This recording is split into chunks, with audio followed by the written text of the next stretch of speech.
A warm welcome to all the viewers. Friends, in this video I am going to specifically address how you should check the normality and when you should check the normality, for what you should check the normality. So, how to check, when to check, where to check. Okay, so this means, how means you have different methods of checking normality, right? If we talk about, say, univariate normality, let me explain to you. It is the normality of each of the variables in your dataset. So by each of the variables I mean, in case you are doing the analysis in SPSS, in that case, if you have a number of indicators of a certain latent variable, say 5 indicators, reflective indicators of a latent variable, in this case we have to take out the composite score, that is the mean score, and then we call this latent variable as one individual variable. So this is one individual variable after taking out the composite score. These individual observed variables may be marked upon the respondent as per your given scale, that is Likert 5-point scale, which is deemed to be an ordinal scale, right? But when you combine it and you make a mean of that to form the composite score of the latent variable, this transforms into continuous scale variable, which is known as independent variable, right? Continuous scale variable. So when you have all these continuous scores of all latent variables, irrespective of whether they are independent or dependent variables, in that case you can take out their univariate normality using certain tests like Kolmogorov-Smirnov if the sample size is greater than 50, Shapiro-Wilk if the sample size is less than 50, then PP plot, QQ plot, histogram. So these are the different ways. In case you fail to achieve univariate normality, say Shapiro-Wilk test gave you a p-value that is less than 0.05, and Kolmogorov-Smirnov test, if you conducted, also was less than 0.05, statistically significant. So we reject the null hypothesis in this case, and the null hypothesis for the normality test is that the data exhibits normality. Remember this, the null hypothesis is the data exhibits normality. Now, what to do if you fail to achieve this normality test? So, once you fail to achieve this normality test, you check in for PP plot, wherein it focuses heavily on the center of the data rather than extremities of the data. So in case there are unusual values in the center of the data, you will be able to spot it using PP plot. Now, if you fail to achieve normality, seeing the histogram as well, it's non-normal in nature, it's not a bell-shaped curve like shown over here. In that case, you can check for the outliers existing in your data. Those are univariate outliers using z-scores. Those are standardized scores. So you transform these continuous variable scores to z-scores in SPSS and assess any scores which are not lying within the range of minus 3.29 to plus 3.29. If they are beyond this range, then those are deemed to be outliers. So you can say those are outliers, and you go and inspect those respondents, those cases, and remove them. So this is the way you assess univariate normality and you check for univariate outliers. Now, what to do in case you want to check multivariate normality? Now let me tell you that multivariate normality is not an assumption to be fulfilled if you are doing a multiple linear regression, for which usually we do the analysis in SPSS, multiple linear regression. In this case, the multivariate normality assumption does not hold. What holds is normality of the residuals. So normality of residuals hold, right? How to find out normality of residuals? Residuals is actually the observed value minus the predicted value through your regression equation, right? So this is the residual. So normality of residuals. So in this case, first we have to find out the residuals through the regression function. You go to regression in SPSS. After inputting your independent variables and dependent variable, you check in for unstandardized residuals, or you can also opt for standardized residuals.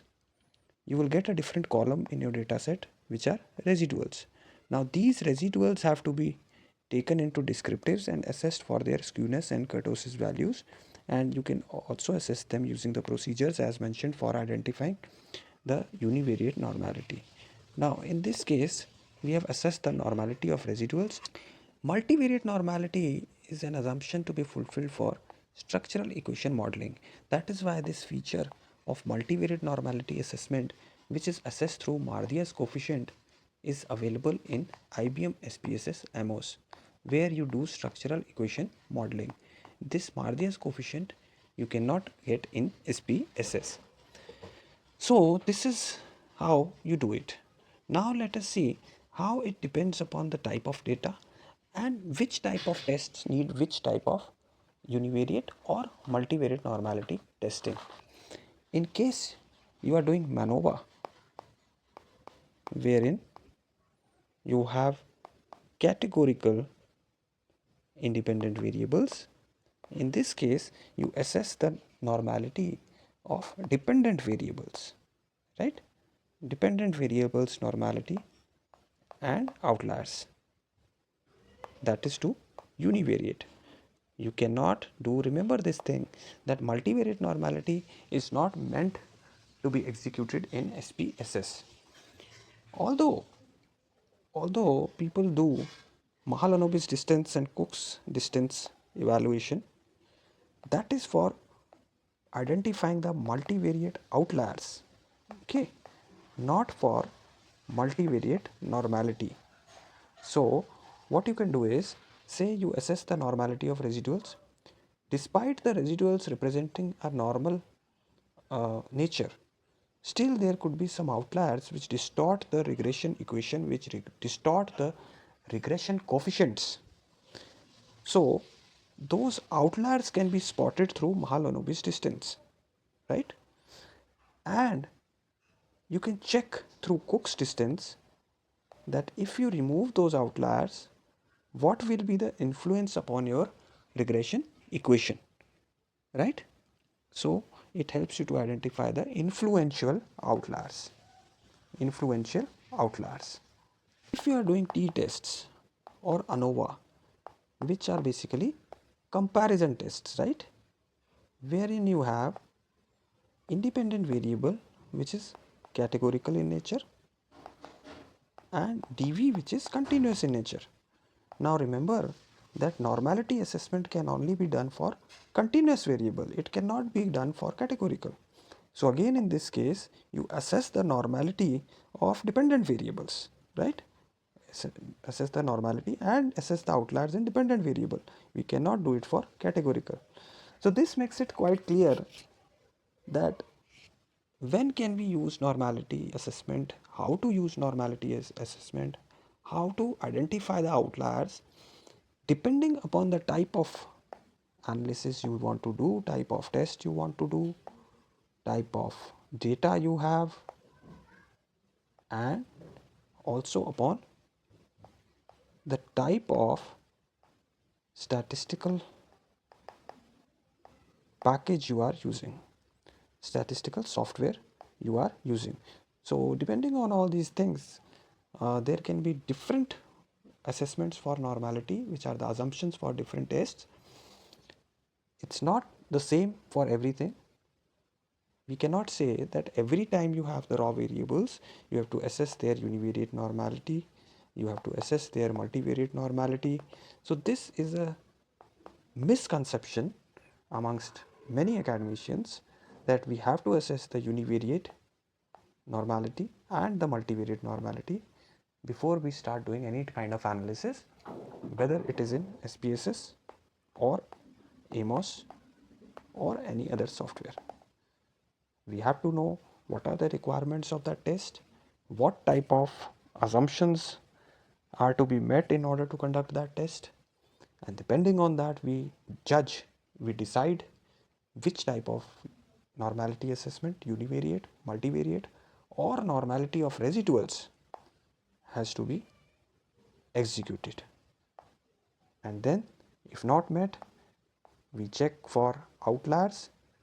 There are procedures for identifying univariate outliers and multivariate outliers. Univariate and multivariate outliers.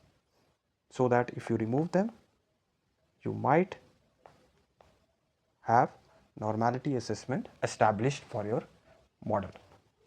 I hope this video was informative and quite useful for you, and you will definitely share it with your friends and faculty colleagues. See you next time with some more informative content. Till then, thanks a lot.